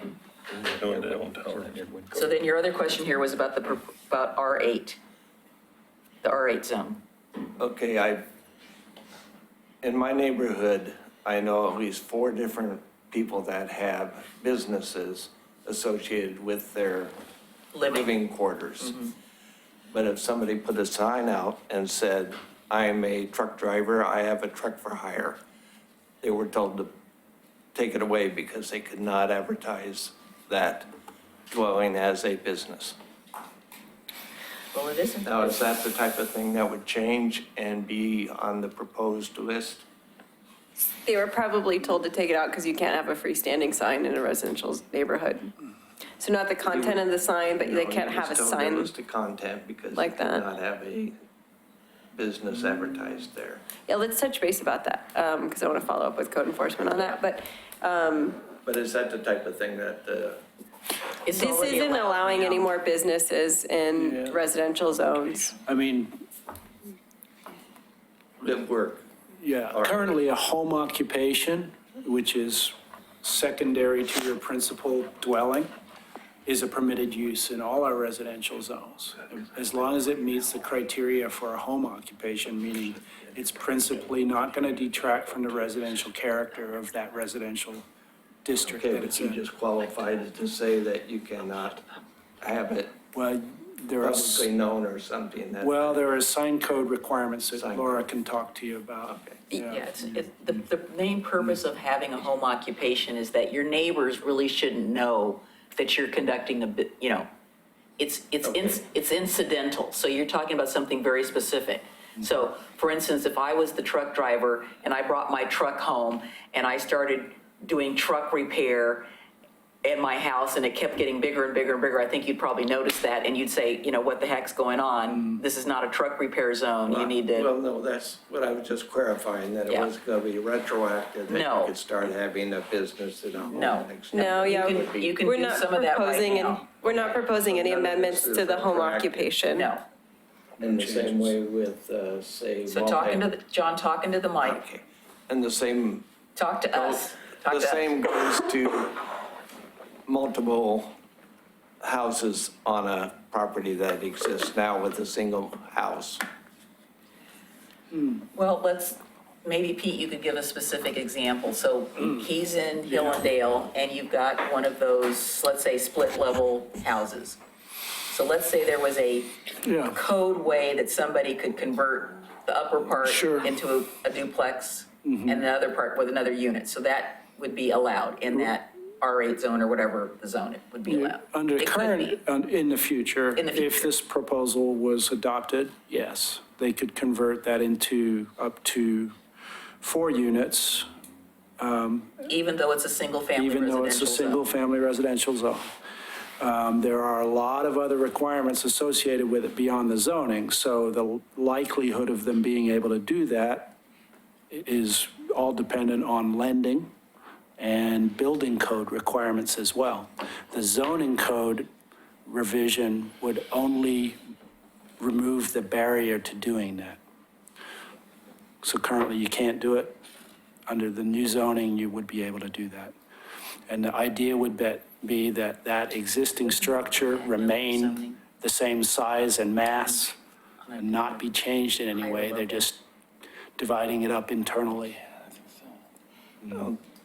So, to be a little clear about that, if, just going to the extreme, that if they're gonna take a 2,000 square foot home and turn it into 4 things, into 4 separate, fully functional apartments, because that's the requirement, is that they all have a bathroom and They all a have a kitchen, bathroom, yeah. not just their 4 bedrooms that you're gonna put locks on the door. The barrier currently is you can't do that at all. They're gonna remove that barrier, but then you say, hey, I can do that. And so you go walking in with your house and say, I wanna do this.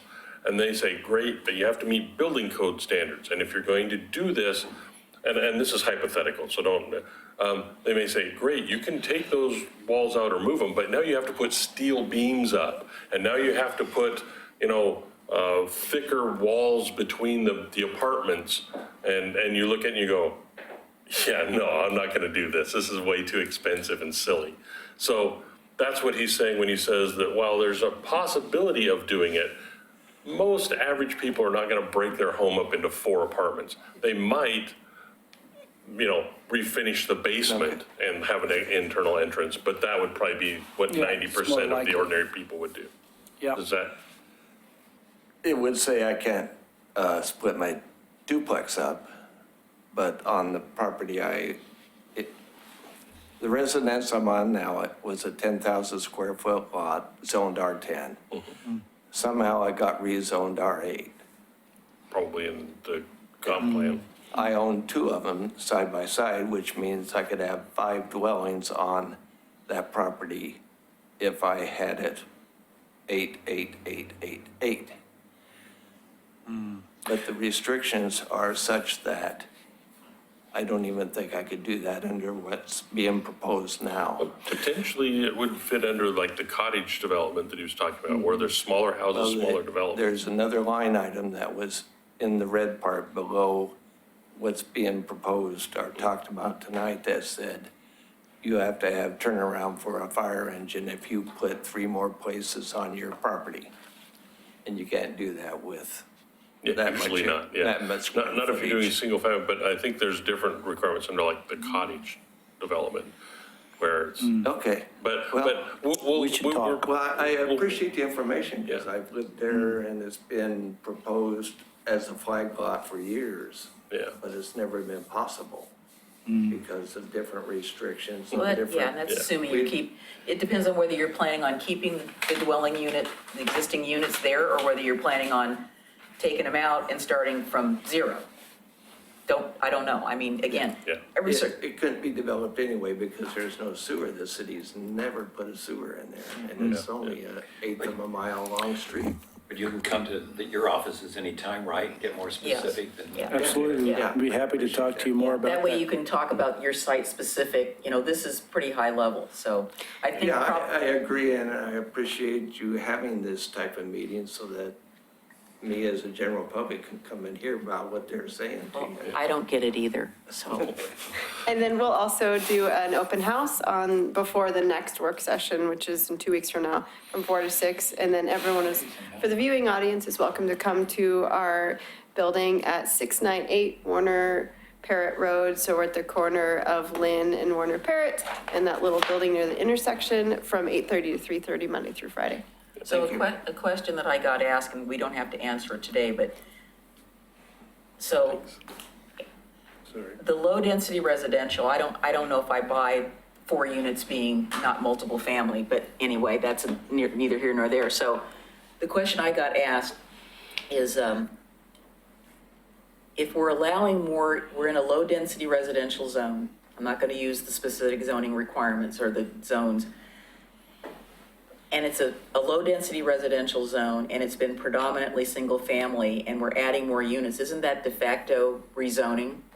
Just not doing it in fact? So I'm saying, we're not answering it tonight, That's the question. but that's the question, and I said, if I think about it on a very high levels, what I told the person, it sounds fundamentally to me like it might be, but I said, I'm not an attorney, so. Yeah, we're changing the options in the zone, so from that perspective, certainly.